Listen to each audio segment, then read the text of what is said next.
Hello, YouTubers, and welcome to Level-Headed News. This is your host, Brenda. I have two articles in this episode for you in the description of the video for your convenience.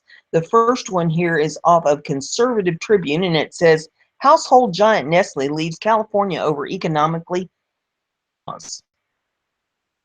Food and drink giant Nestle Nestea plunge of a different sort, namely moving its operations from liberal California all the way to business-friendly Virginia. Op-ed in Investors Business Daily, Nestle USA will be moving its headquarters from the Los Angeles suburb of Glendale to Roslyn, a Virginia city just outside of Washington, D.C. 1,200 jobs with it. IBD writer Terry Jones pointed out that, as many companies have found, California is an awful place to do business. The $26 billion a year food conglomerate is discreet, of course, about its reasons, citing a desire to be closer to its core customers and other bland corporate,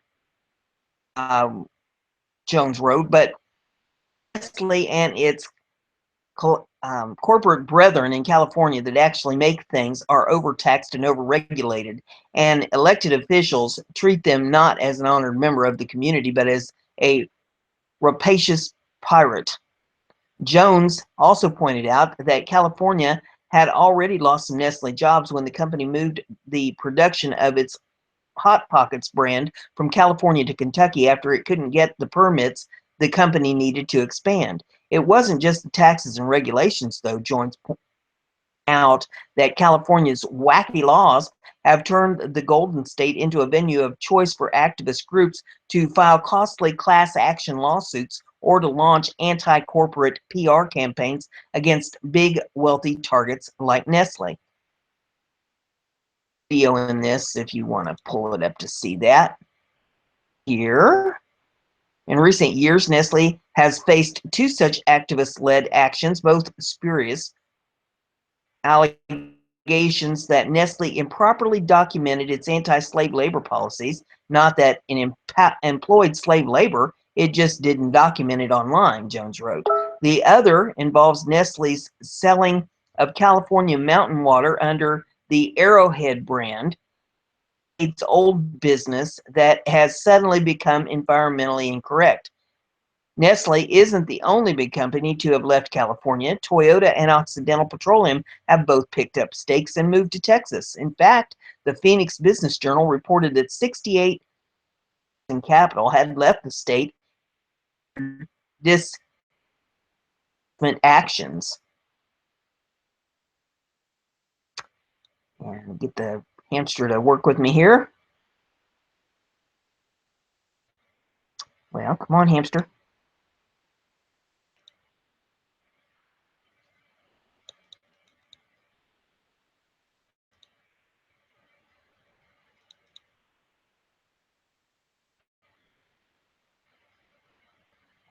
Okay. Nestle isn't the first business to leave California, and it certainly won't be the last. Businesses California liberals are willing to lose before they finally make concessions to reality.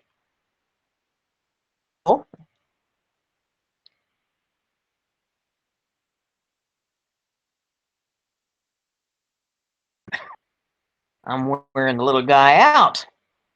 Zero Hedge says, guess which country the man behind California's secession movement lives in?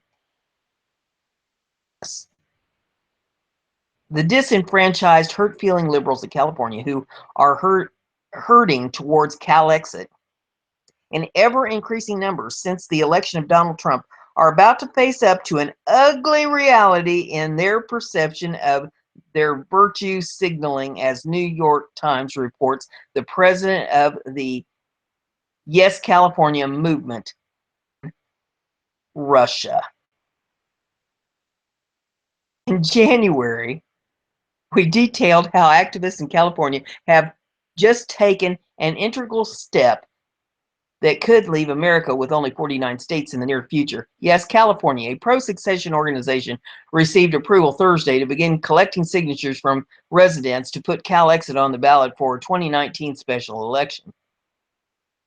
Has been working towards succession for some time, but with President Donald Trump's election last year, their efforts gained momentum as frustrated residents questioned their willingness to bow down to a president they don't support, according to a poll conducted by IPOS this month. Nearly 1 in 3 support succession, of sharp uptick from similar survey conducted in 2014. 1 in every 3 Californians now support a peaceful withdrawal from the Union, which is a substantial increase from the 20% who favored such a withdrawal the last time a similar poll was conducted in 2014. Every 3 California residents supports the most populous U.S. state from the Union, according to a new Rutgers IPOS opinion poll. Many of them Democrats strongly opposed to the country's highest office. The 32% support rate is sharply higher than the last time the poll asked Californians about secession in 2014, when 1 in 5 or 20% favored it. Time Scotland held its independence referendum and voted to remain in the United Kingdom. California also far surpassed the national average favoring secession at 22%, down from 24% in 2014. Of course, as most of the country made a shift to the right in November's election, California continued its steady march to the left, with Democrats now controlling a supermajority in both houses. Many Americans often joke about California leaving the Union, highlighting how wildly different residents of the Golden State are from those of America's heartland. Indeed, yes, California appears to agree. He hates California, and America votes on emotions, Marcus Ruiz Evans, one of the group's founders, told the Los Angeles Times. I think we'd have the votes today if we held it.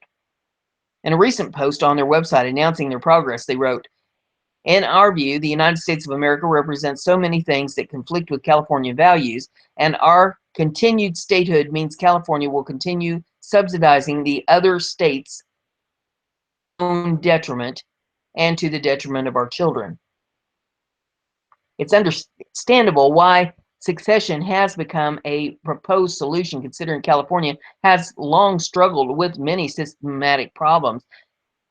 California points out, although charity is part of our culture, when you consider that California's infrastructure is falling apart, our public schools are ranked among the worst in the entire country, we have the highest number of homeless persons living without shelter and other basic necessities, poverty rates remain high, income inequality continues to expand, and we must often borrow money from the future to provide services for today. Now is not the time for charity. Yes, California points out practical reasons for succession. They also argue for their movement from a philosophical standpoint. And it says, however, this independence referendum is subsidizing other states of this country, they write. It is about the right to self-determination and concept of voluntary association, both opposed by constitutional and international, or supported by constitutional and international law.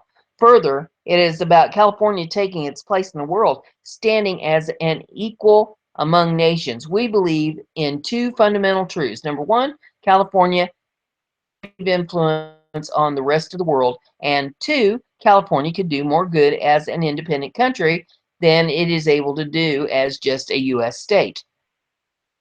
The 6th largest economy in the world, and while the probability of a Calexit may be low, the impact would be dramatic of that outlier event. So who exactly is behind the Yes California movement that's trying to tear America apart?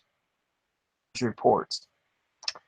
We'll meet Michael J. Martinelli, a 30-year-old English teacher who is the president of the Yes California movement, which seeks independence for the state. And I'm going to try to pronounce this. It's Nuremberg, and I'm not sure I got it right, and that's in Russia, a provincial Russian city about 1,000 miles east of Moscow, is about as unlikely a place as any to find the leader of one of the more unlikely political causes to arise in opposition to President Trump. With renewed attention on the movement, Mr. Martinelli is under scrutiny for living in a country that many in the United States see as an adversarial power. Russians who meet Mr. Sometimes mistaken for a political refugee from the United States, assuming he would be repressed for his anti-government positions at home. And back in California, he is on the defensive for accepting travel expenses and office space from a Kremlin-linked nationalist group.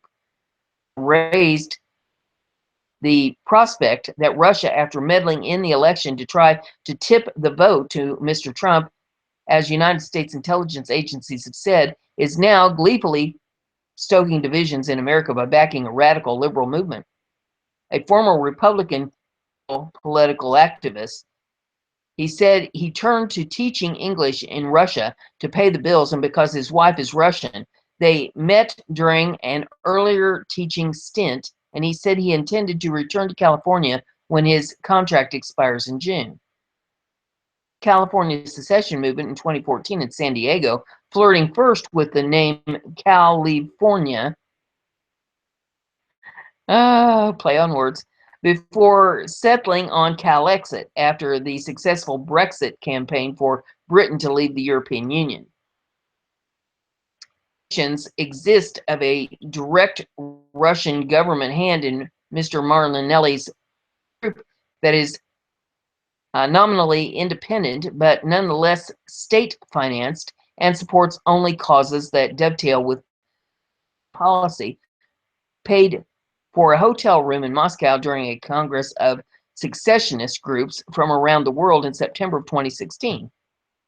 Who said he supported only nonviolent means of opposition, described his presence in Russia as coincidental links to Russian officials. Before the American presidential election, Mr. Martinelli said he saw no harm in taking a year off to teach English in Russia, had been only creeping along anyway, financed and run from his home in San Diego. A lot of misinformation goes out about us, which I know President Vladimir Putin or work in the Kremlin, Mr. Martinelli said. It's kind of funny because if we had a secret Russian support, we wouldn't be open. I live in Russia. I wouldn't have to hide that, not promote it. We have nothing to hide. We're doing some good work here. We're going to have to continue to do that. Of course, his denial of any linkages to the Russian establishment shouldn't be taken as writ, as opposed to President Trump's denial, which if one asks any Hillary supporter or mainstream media anchor, is clearly a lie. Finally, though, yes, California stresses the importance of voluntary association, it's doubtful an independent California government would ask taxpayers what programs they'd like to fund. Though California as a country would certainly be beneficial for decentralization and localization efforts, it would operate as a government and as such force Californians to participate. Nevertheless, the movement reflects undeniable divisions within the United States, especially in the era of Donald Trump. Other states are also, including Washington, Texas, and Oregon. As an anti-media observed shortly after the election, people are rioting and protesting over Trump's win throughout California, but celebrating in Alabama against the backdrop of an ever-encroaching federal government. It appears these differences are growing difficult to reconcile. So there you have the information in this episode, and there's more to follow. So if you like what I'm doing here, give it a thumbs up, share it on your social media so everybody gets to hear the news. Don't forget to subscribe if you haven't done that yet, and that way you'll stay informed. See you in the next episode.